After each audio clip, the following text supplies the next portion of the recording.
Ahí está. Ahí estamos. Hola, buenas tardes. ¿Cómo estás? ¿Todo bien?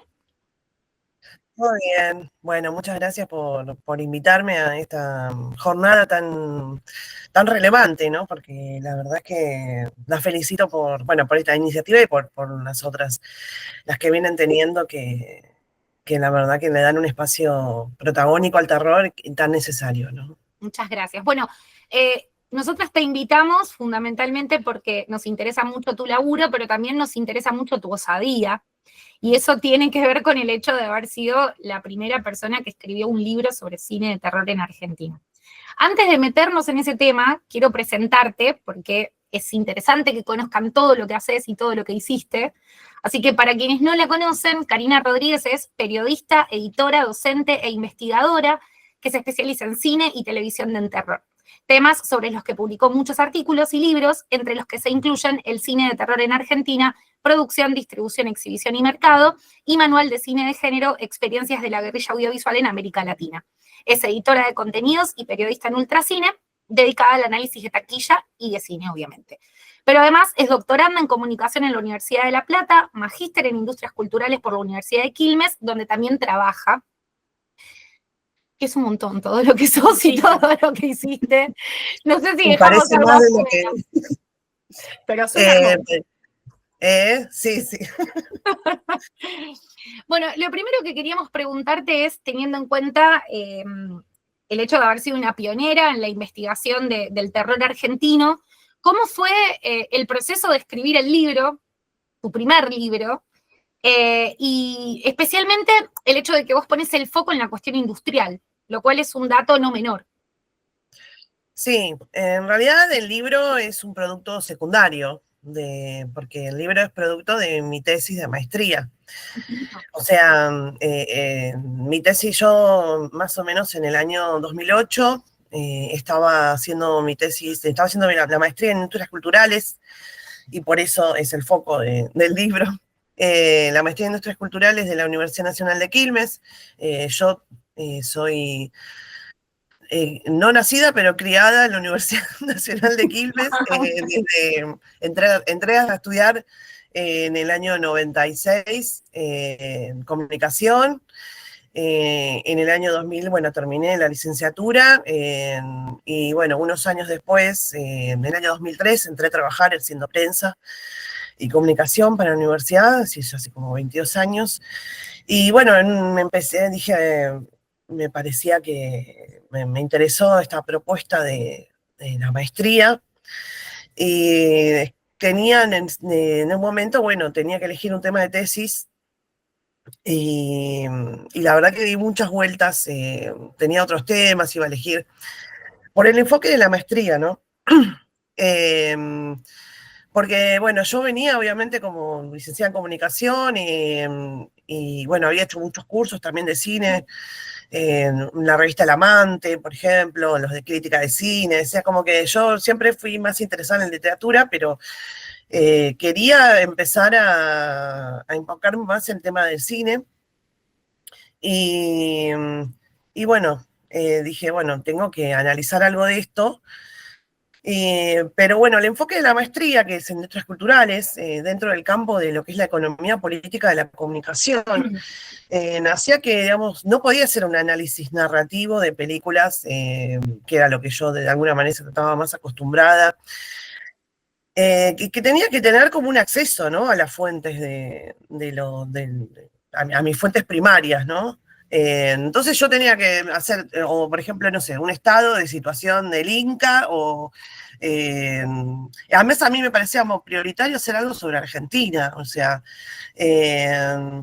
porque, o sea, cuando empecé a investigar, es decir, bueno, obviamente que ya lo sabemos todos, como la teoría de cine está muy, hay un Hollywood-centrismo, digamos, ¿no? En base a, no sé, pues, ¿no? La verdad que me parecía que desde mi punto de vista no podía haber ningún aporte a ponerme a analizar, no sé, que las películas producidas por Scorsese, o sea, no. Y bueno, un día de casualidad me enteré que se hacían películas de terror en Argentina. Yo no, en ese momento lo desconocía completamente. Y yo siempre fui fanática del cine de terror. Y la verdad que fue como para mí encontrar una gema oculta. Estuve como una semana empezando a investigar, y bueno, empecé y me encontré capaz 5, 6, 7, encontré lo primero que encontré fue el Buenos Aires Rojo Sangre, y, y bueno, dije, esto es como algo que no sé, algo que me estaba esperando, ¿no? Fue como, no sé, una revelación divina. Y bueno, incluso cuando se lo plantea a mi director de tesis, me dice, no, yo venía que iba a hacer un análisis institucional del Inca. Dice, pero esto no tenés, dice, no hay antecedentes, o sea, es muy difícil hacer una tesis de maestría sin antecedentes, porque sí había publicaciones, había en ese momento algunas publicaciones esporádicas de libros, bueno, como algunas publicaciones de Curubeto, Darío Labia, que había hecho algunos volúmenes, un volumen enfocado en algunos artículos, y que la verdad que Darío fue en ese momento una gran fuente para mi tesis. Y bueno, la verdad es que nada, me decidí y dije, bueno, este va a ser mi tema de tesis, de maestría. Y fue un gran desafío porque, bueno, ustedes son parte de la academia y saben que todas las publicaciones académicas siempre se construyen sobre el conocimiento anterior, ¿no? Entonces, en realidad tenía que generar algo que no sea, además, un trabajo exploratorio, porque era una tesis de maestría, eh, y generar desde fuentes primarias, ¿no? Entonces, empecé a escribirle a todo el mundo, porque dije, bueno, otra que en ese momento había dicho, bueno, yo necesito fuentes accesibles, como dije recién. Entonces dije, bueno, incluso si hubiera analizado algo argentino, yo le voy a escribir a Campanella no me da ni bola, o sea, no me va a decir Campanella cuánta plata gastó en sus ojos, ¿entendés? Porque yo lo que necesitaba saber en ese momento, me planteé, digamos, a raíz de descubrir este fenómeno, fueron dos enfoques, en dos preguntas de investigación, que era saber por qué en la década que yo analizo, en el libro, en mi tesis, y que después, bueno, después yo gané un concurso de publicación en la UNCI, y bueno, fue publicado como libro. Porque, digamos, a partir del año 2000 hay una gran producción de películas de cine de terror argentino, y si había sustentabilidad, si esas películas producían dinero. Y bueno, la verdad que le empecé a escribir a muchos directores, productores, a todo el mundo. Yo tiraba mails, me fui obviamente al Buenos Aires Rojo Sangre, donde empecé a conocer a mucha gente. Hice más de 25 entrevistas en ese momento, y además yo, digamos, quería hacer como entrevistas personalmente, porque, o sea, yo si mandaba, no podías mandar una planilla y decir, bueno, contame cuánto gastaste No, no sé, claro, era algo que necesitaba de la sangre presencialidad. de tu película, ¿entendés? Entonces, la mayoría, casi todas fueron películas hechas, entrevistas hechas presencialmente. Y bueno, la verdad es que lo que hice fue analizar lo que es la clásica cadena de producción cinematográfica, que es la producción, la distribución y la exhibición. Eh, y además, temas que también, bueno, a raíz de este análisis descubrí, o yo, digamos, creé 3 categorías de películas, pero básicamente eran películas independientes, ¿no? O sea, en ese momento había 3 líneas, que eran películas independientes, muchas de ellas digamos, estrenadas en el Buenos Aires Rojo Sangre, sin mucho, o en distribuidoras paralelas, digamos, o muy abocadas como había en ese momento, como Videofilms, como Sarna, ¿no? Que es SRN Distribution. Eh, Había una línea de producción en esa década que después desapareció, que era la de películas hechas películas de terror argentinas hechas el mercado estadounidense, el mercado de DVD estadounidense.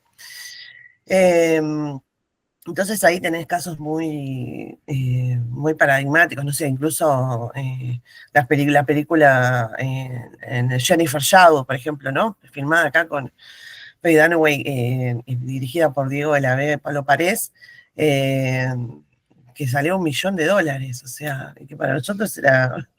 Claro, ¿no? Claro. Sí, para ellos era chaucho y palito, y para nosotros era un montón. Pero también tenés, bueno, incluso la primera película de Damián Rubia, que bueno, seguramente que era una película hablada en inglés, también producida por...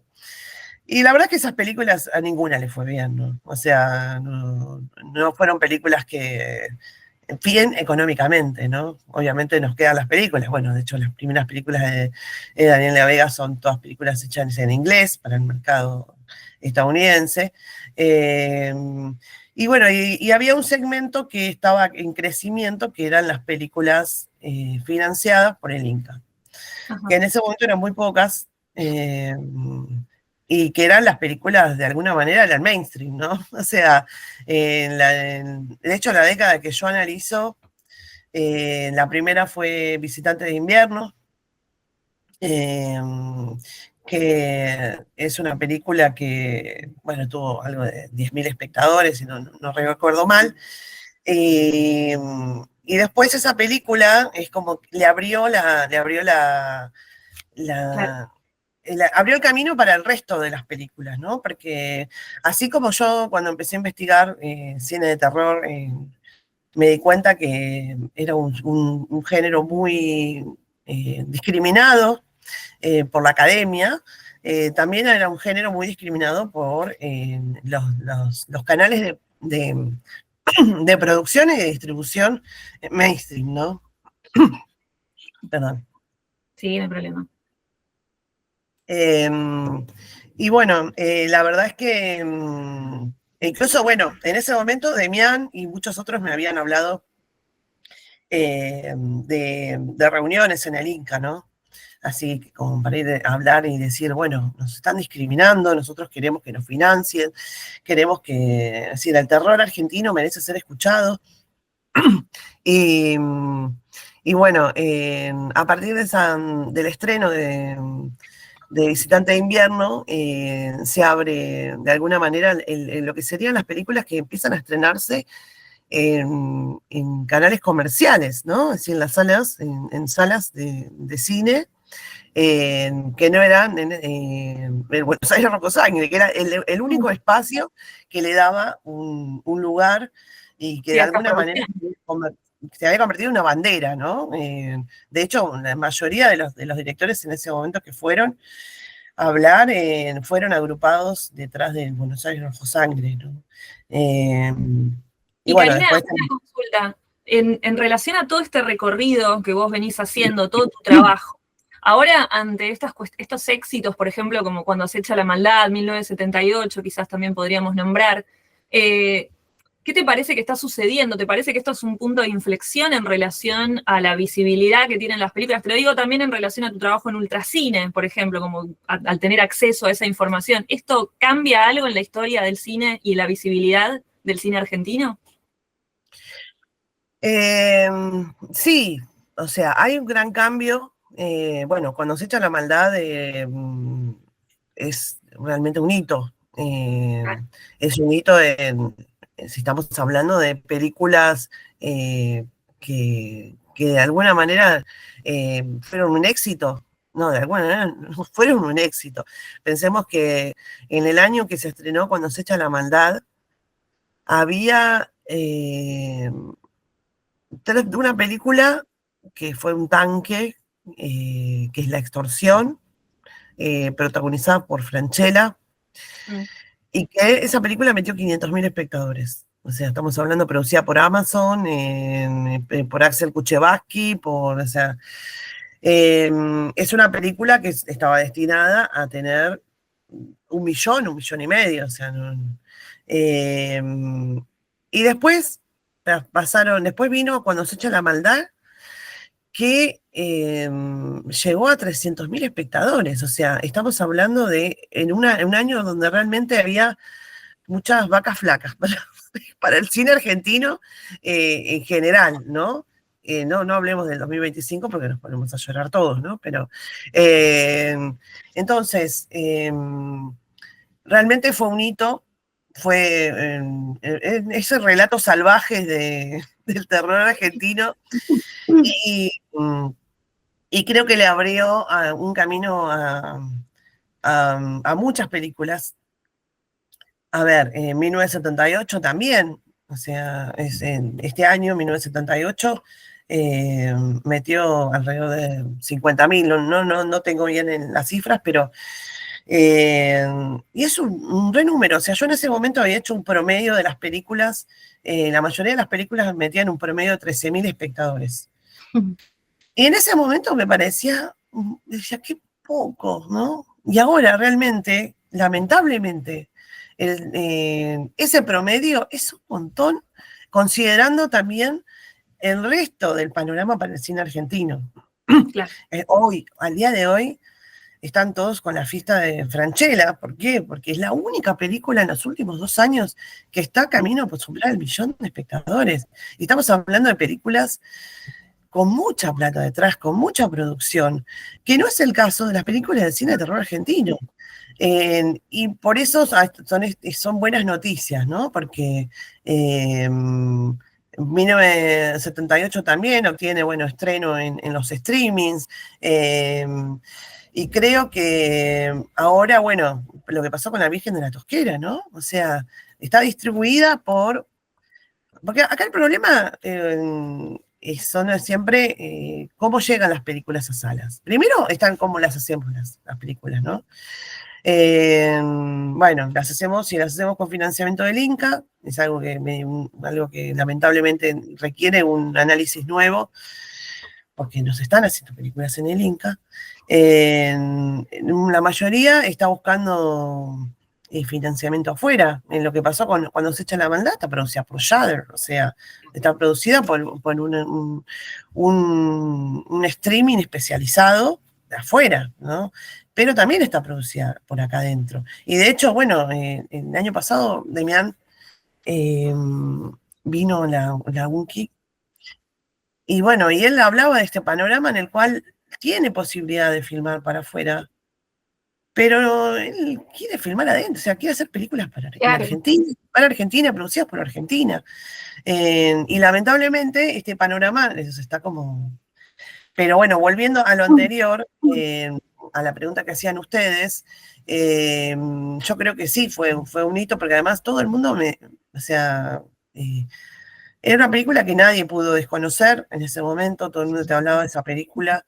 Hizo una gira, o sea, mundial.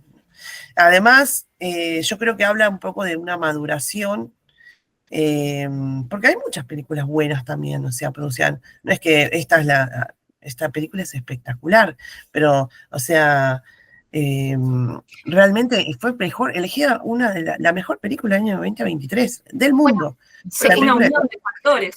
Sí, y también quería preguntarte, como en relación a esas 2 cuestiones que mencionaste por arriba y que por ahí me gustaría ver qué pensás. Una es si pensás que efectivamente cuando has hecho La Maldad fue un punto de inflexión para el cine de terror argentino y las futuras producciones. Y por el otro lado, pensar en términos industriales, bueno, ¿qué desafíos tienen los directores hoy en este contexto donde probablemente haya que salir a buscar financiamiento afuera porque adentro no hay? Sí, bueno, lo que estaba diciendo, sí, obviamente que fue un punto de inflexión, fue realmente, porque, a ver, yo cuando vi en el Festival de Mar del Plata vi Aterrados, y esa película parecía un punto de inflexión, realmente, yo la vi y salí como excitadísima, digo, esta película la va a romper. Es una película que en ese momento, antes de que se estrene la escena, la vi 4 veces y no paraba, o sea, yo me salía cagada de miedo. Yo miro cine de terror, porque yo me muero, sigo muriendo de miedo, o sea, al día de hoy no puedo ver una película de terror sola. O sea, tengo 47 años, ¿entendés? Entonces yo me sigo asustando con las películas de terror. Y yo veía Aterrados y salía, me dije, bueno, se estrenó Aterrados, le fue bien, pero fue algo muy tibio, o sea, creo que 30.000 espectadores. Disculpen si me pifio, pero bueno, a No, veces se pasa de los números, disculpen a los directores, no sé. no, no, no. Pero bueno, yo estoy todo el tiempo en Ultracine publicando informes de algo que me apasiona, que por eso fue el enfoque también, que es el tema de la taquilla de cine, ver cómo les van las películas en las salas. Y, y yo dije, ¿pero qué le pasa a la gente? O sea, la gente no se da cuenta que esto es una obra maestra. Y cuando se estrena, cuando se echa la maldad, también la vi antes de su estreno. Y yo dije, no, yo no lo puedo creer. O sea, que yo sentía que después de Aterrados esto era superador. Digo, si esta película le va mal en salas, realmente era como...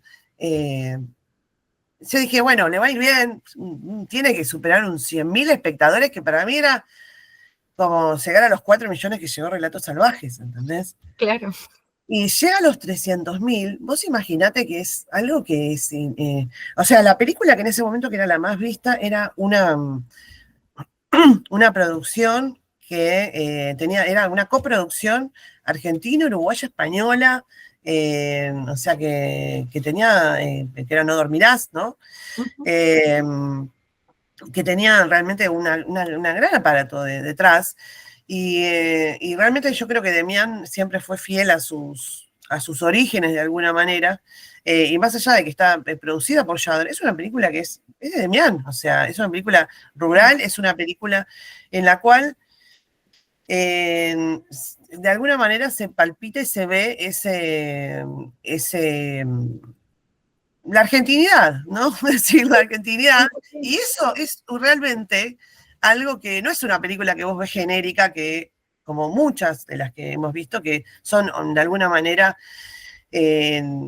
homenajes a películas que crecimos viendo todos, qué sé yo. Yo crecí viendo Halloween, crecí viendo Pesadilla, o sea, y eso era lo que en ese momento me hablaban mucho los directores, o sea, de ese homenaje a los slasher de los 80. Era una película que realmente tenía esa textura y que respiraba argentinidad. Eh, y bueno, y mete 300.000. Bueno, yo en ese momento estaba también, bueno, yo todas las semanas escribo estas notas de taquilla para Ultracine y realmente yo estaba emocionada hasta las lágrimas de ver los informes de taquilla. Además, yo siempre, bueno, en realidad mi trabajo tengo que poner el número 1, el número 2, el número 3 y siempre me fijaba todo, digo, llega, tengo que echar la mano.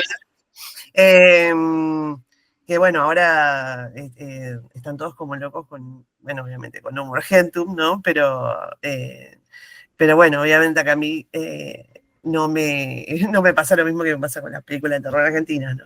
Claro, está muy Y bien. bueno, no, bueno, claro, es mi... Pero bueno, fue realmente un hito porque abrió también había, digamos, de alguna manera barreras en la distribución, que es muy importante el tema de la distribución. Nosotros dijimos, bueno, por un lado la producción. ¿Qué hacen las distribuidoras? Las distribuidoras, yo siempre te lo explico en mis clases, yo doy clases en 2 posgrados, en comunicación audiovisual digital y en la maestría en industrias culturales, que es de la que soy egresada, donde doy clases de cine y mercado. Y bueno, las distribuidoras son de alguna manera como una inmobiliaria, o sea, vos tenés tu casa, vos vas a la inmobiliaria, le decís, mira, la quiero poner en venta, y la inmobiliaria va, te busca vendedores, ¿no? O sea, las distribuidoras ubican ese producto, que es tu producto, tu amado producto, o sea, con el cual tal vez soñaste años, en las salas de cine y en plataformas posteriores, ¿no?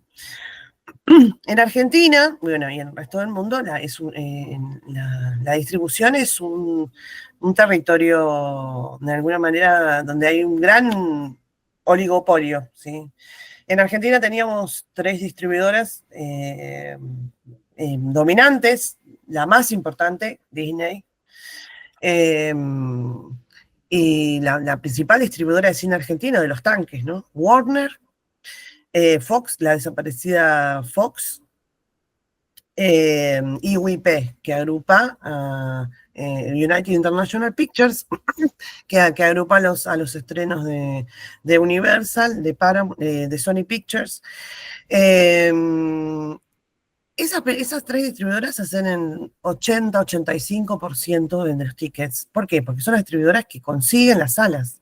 Claro, o sea, las que les dan claro, que todos los lunes, o sea, las películas tienen un calendario de estreno. Eso lo pueden ver, por ejemplo, en Ultracine hay una que se llama Guilla de Estrenos. Las únicas distribuidoras que pueden poner fechas, primero porque ya vienen de sus casas matrices, o sea, donde le dicen, mirá, Rápidos y Furiosos 25 se va a estrenar el 2 de abril del 2027 y nadie mueve a Rápidos y Furiosos 25. No, claro. ¿Sí? El resto, el 25%, 20%, a veces hasta diría un 15%, se reparte entre 20 y 25 distribuidoras. Hay dos que son distribuidoras independientes muy importantes porque tienen filiales en varios países, que son BF París y ¿cómo se llaman? Y Diamond Films. En este momento son las dos más importantes. Entonces, el hecho de que, por ejemplo, ahora la Virgen de la Tosquera vaya a ser distribuida por BF París, como lo fue cuando se echaba Maldad, es una excelente noticia. Y es algo de que realmente hay precedentes, ¿no? Porque además, pensemos que la Virgen de la Tosquera no solo está mostrando talento audiovisual argentino, está mostrando a Laura Casabé, está mostrando además, está exportando a nuestra pluma más importante con respecto a lo que es, sí, que es Mariana Enríquez. Entonces, realmente eso habla de que cómo están cambiando cómo ha cambiado, ¿no? Y cómo ha sentado un gran precedente. Después, lamentablemente, cómo le va a las películas tiene que ver con un panorama general. O sea, no podemos decir, bueno, hay películas que hoy en día se estrenan y que tienen, ojalá te dijera 1.500 espectadores, o sea, ¿pero por qué? Porque el Gomón desapareció antes de las películas. ¿Cuál era nuestra catedral de cine argentino? El Gomón. Y yo, la verdad, yo vivo en Quilmes, no tengo mucha posibilidad de ir todo el tiempo al Gomón. Y fui el otro día a ver la película de La maldición de las 100 velas. Y realmente si uno ve, yo además yo recibo, porque yo también hago la nota sobre todos los estrenos, pero sí que el Gomón ahora programa nada. Al lado de La maldición de las 100 velas tenés a Exterminio, 28 de, ¿entendés? Es como, o tenés... y tiene una programación que podés encontrar en cines comerciales también, de algún modo. Exactamente, o sea, están programando cines comerciales. Si vos entrás, tiene una plataforma como la de Showcase.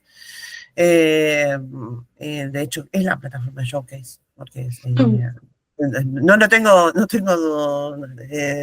dudas, no tengo certeza, pero tampoco Pero dudas. tampoco dudas. Claro.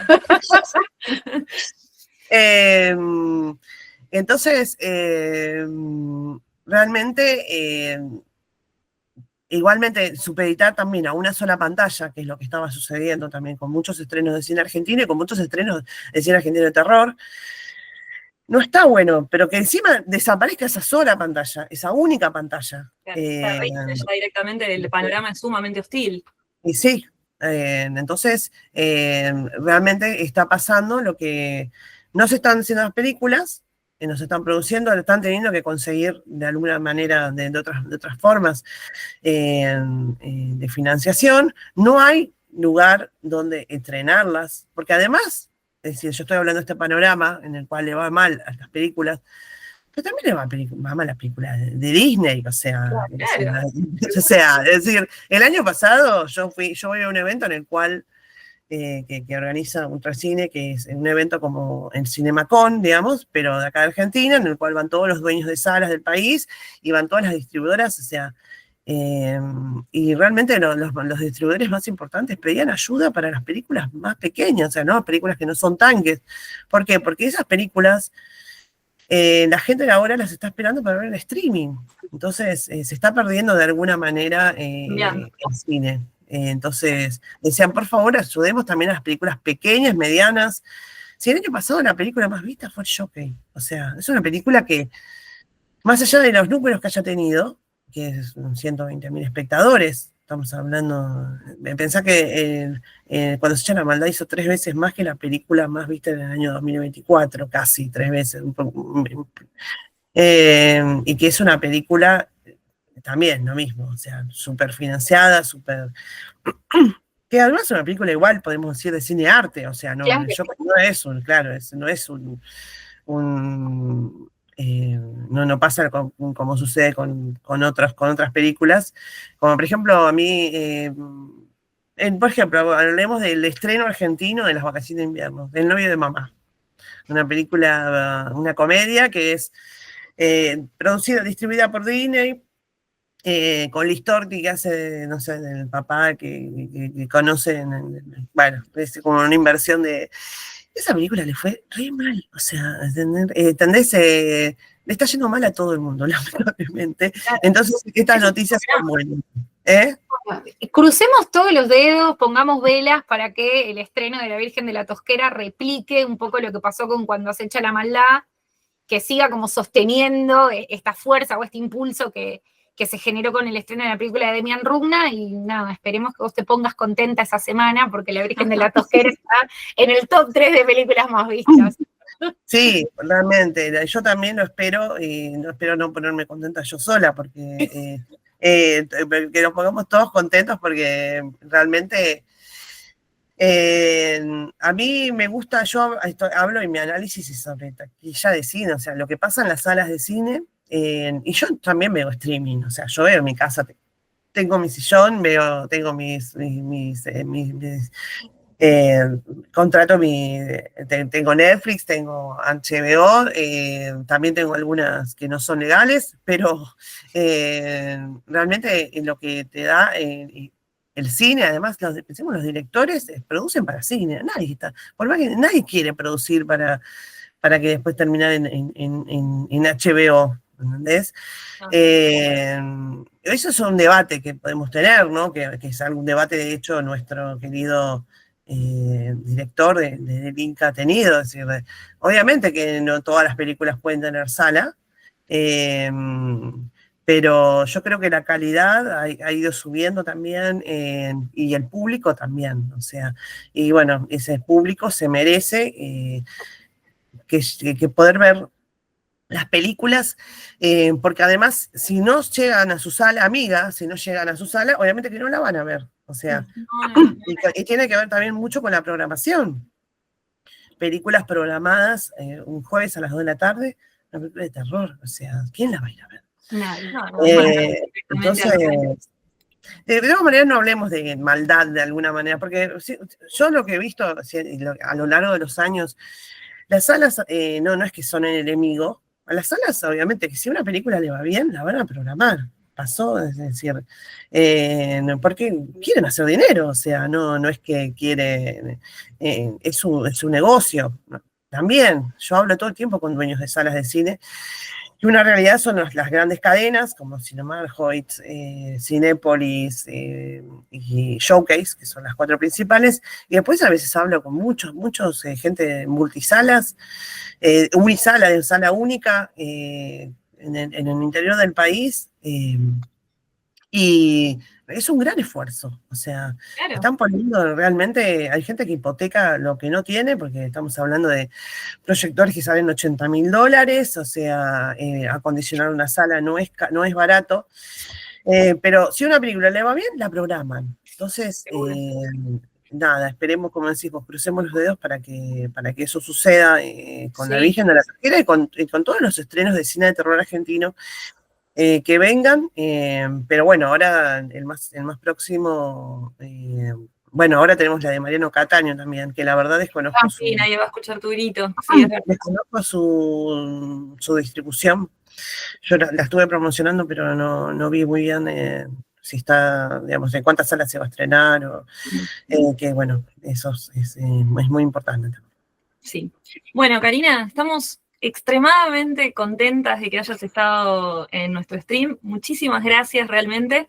Fue un lujo tenerte acá. Así que Bueno, muchas gracias a ustedes por invitarme y bueno, la verdad que estoy también, así como estoy muy feliz por este espacio que le dieron al cine de terror argentino de 12 horas, realmente, además son una logística, chicas, que no se olvidan.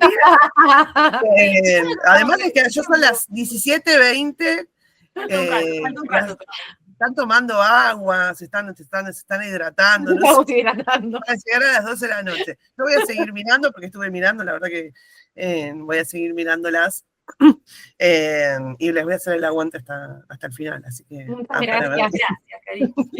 Bueno, nos vemos. Chao. Chau, chau. Gracias.